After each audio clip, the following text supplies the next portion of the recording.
인베스팅닷컴 기준 거래량 상위 기업입니다.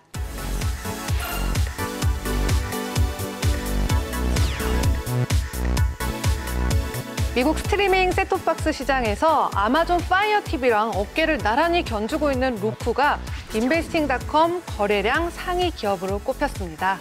이 로쿠 굉장히 아직 생소하신 분들도 계실 텐데 어떤 기업인가요? 로쿠라는 기업을 아주 간단하게 설명하면은 지금 넷플릭스 같은 디즈니 같은 애플 플러스 TV나 그다음에 다른 컴캐스트나 그런 스트리밍 서비스 온라인상 이 로쿠 셋톱박스 하나만 사면 다 볼 수가 있어요. 그러니까 내가 만약에 넷플릭스를 보려면 넷플릭스에 수수료를 내고 넷플릭스만 보게 되는데 로쿠의 장점은 모든 OTT 그 서비스 회사들이 제공하는 컨텐츠를 로쿠의 그 기기나 로쿠의 서비스에 가입하게 되면은 마음대로 볼 수가 있고 그 볼 수 있는 것도 되게 저렴한 가격에 볼 수 있는 그런 장점이 있기 때문에 최근 작년부터 시장에서 곽강을 받고 있다라고 보면 될 것 같습니다. 결국에는 그런 한눈에 몰아보기 이런 기능 때문에 로쿠에 대한 관심이 훨씬 가더라고요. 그리고 이제 독특한 비즈니스 모델로 주목받고 있다고 하는데 어떤 부분인지 자세히 설명 좀 부탁드릴게요. 그러니까 로쿠의 비즈니스는 크게 두 가지를 보시면 됩니다. 네. 뭐냐면 하드웨어와 소프트웨어인데요. 그러니까 다르게 말하면 플레이어와 플랫폼으로 보시면 되는데 플레이어는 말 그대로 기기를 파는 겁니다. 그러니까 스마트 TV와 그다음에 저희가 유명한 그 로코 스틱을 팔고 그다음에 셋톱박스를 파는 거고요. 반면에 플랫폼 같은 경우는 소비자한테 돈을 받는 것이 아니라 그러니까 저희가 말하는 그 동영상 스트리밍 서비스 업체라는 넷플릭스라든지 디즈니 플러스는 이 구독자한테 돈을 일정료를 받잖아요. 그래서 이걸 갖다가 구독 비즈니스 모델이라고 하고 있는데 반면에 로쿠 같은 경우는 이 광고 저희가 유튜브를 보게 되면은 유튜브 동영상을 보기 위해서 광고를 시청하잖아요. 그러니까 로쿠 같은 경우는 로쿠에서 제공하는 컨텐츠를 동영상을 보기 위해서는 영상 전후에 나오는 광고를 봐야지만이 동영상을 볼 수가 있는 그런 구조이기 때문에 구독자와 이 OTT 업체들을 중간에서 소개하면서 수수료를 받는 되게 심플한 구조로서 그런 그 장치로 보시면 될 것 같습니다. 네, 아무래도 코로나19 때문에 TV 광고 시장이 전반적으로 약간 암울하잖아요. 그런 와중에도 로쿠의 광고 실적 굉장히 괜찮았다고 하던데 매출 실적 어느 정도 됐던가요? 로쿠의 2분기 매출에서 보면 전년 동기 약 한 42% 늘어나가지고 3억 5,600만 달러. 그리고 주당 50센트의 손실을 기록할 것이란 애널리스트 시장 전망치와는 달리 35센트 손실을 봤죠. 아직은 로쿠가 주당 순이익을 만드는 회사는 아닙니다. 그렇지만 그 순손실이 좁혀지면서 매출은 급성장을 하고 있기 때문에 조만간에 순이익으로 주당 수익으로 바뀔 수 있는 전망이 있죠. 네, 그럼 우리나라 기업들 중에서도 이 로쿠와 견줄 만한 기업 어디가 있을까요?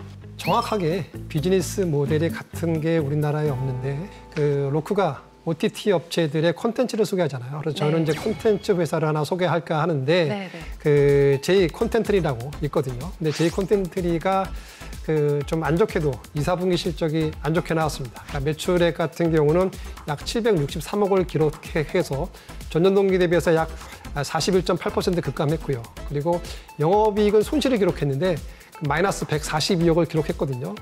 근데 제이 콘텐트리는 사업 부분이 크게 두 가지를 나누고 있는데 영화하고 방송.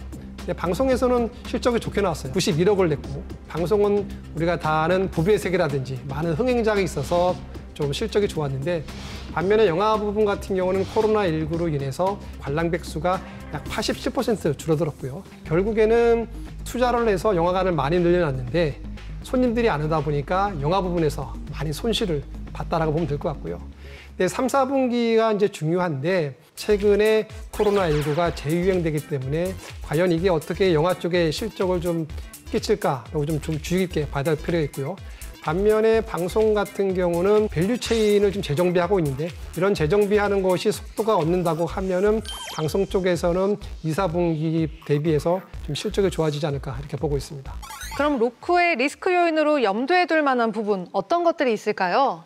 제가 앞서도 설명드렸습니다만 로쿠의 주가가 작년 한 해 3배 이상 폭등을 했다고 그랬죠. 그 이야기는 시장에서 보는 시각은 고평가되어 있다는 것. 그다음에 그 로쿠의 그 경쟁자들이 이제 차츰 등장하기 시작합니다. 앞으로 애플이나 디즈니나 모두 로쿠가 아닌 자기네들 어플리케이션을 통해서 컨텐츠를 셀링을 하게 된다면은 로쿠의 셋톱박스의 디맨드가 앞으로 불투명하게 되죠. 그런 부분들이 하나의 큰 챌린지가 되고 올해 2월 달에 좀 안 좋은 사건이 발생됐는데 이게 어떤 얘기냐면은 2월 같은 경우에는 미국에서 가장 전 세계적으로 유명한 스포츠 행사가 있거든요. 그 NFL 그 슈퍼볼이 있는데 이 슈퍼볼은 미국에서 제일 유명한 그 스포츠 행사이기 때문에 광고도 많이 붙거든요. 이거를 올해 주관한 데가 폭스거든요. 근데 폭스와 로쿠의 계약 관계에서 문제가 생겨서 마지막 결국에는 이틀 전에 겨우 계약이 체결하면서 로쿠에서 이제 이 방영을 했거든요. 이렇게 OTT 업체들과 만약에 원활한 관계를 갖다가 맺지 못하게 되면은 양질의 콘텐츠를 제공할 수 없기 때문에 비즈니스 존립 자체에 문제가 있을 수 있고 이래서 최근에 로쿠에서는 자체적으로 자기들도 그만큼 우리도 그럼 콘텐츠를 개발하겠다라고 하고 있는데 이 콘텐츠 개발하는 게 쉽지가 않거든요. 투자 비용들이 많이 들고 그래서 이러한 게 하나의 리스크가 되지 않을까 이렇게 보고 있습니다. 네, 로쿠 같은 경우는 이제 작년 한 해 347% 상승으로 이슈였었잖아요.